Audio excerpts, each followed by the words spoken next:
There was a period when the wristwatch was more than a time-telling instrument.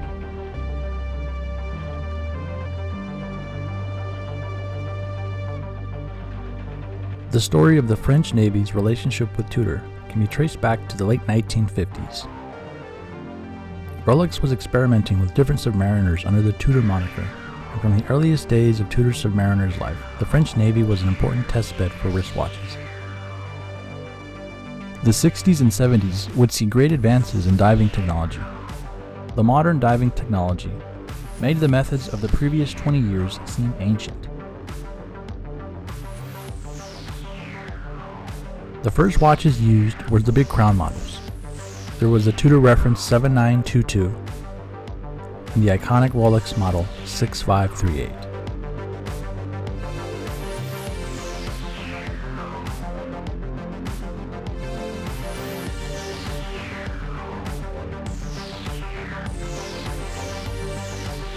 The rigors of military diving took their toll on these watches, and it became apparent that a more robust watch was needed.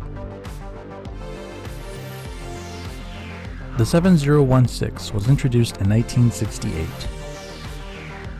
The snowflake hands were the result of requests from the Navy to develop handsets that were more legible to divers. The caseback on these watches were engraved with the French Navy's initials.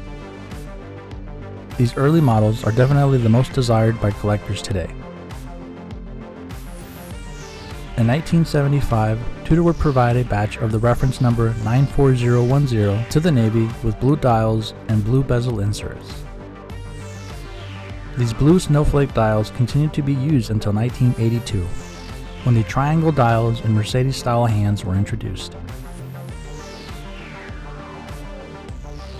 These dials would be produced in both blue and black configurations, and the 1980s saw the introduction of the date models as well.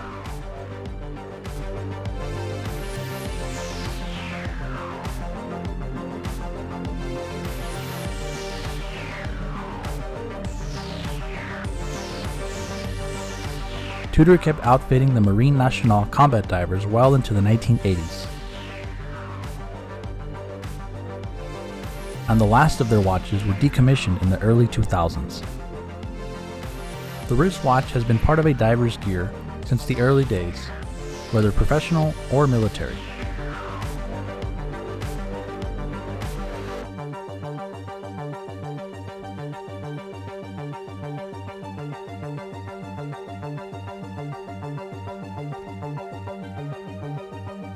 Tudor produced watches then and now that we've grown to appreciate more and more.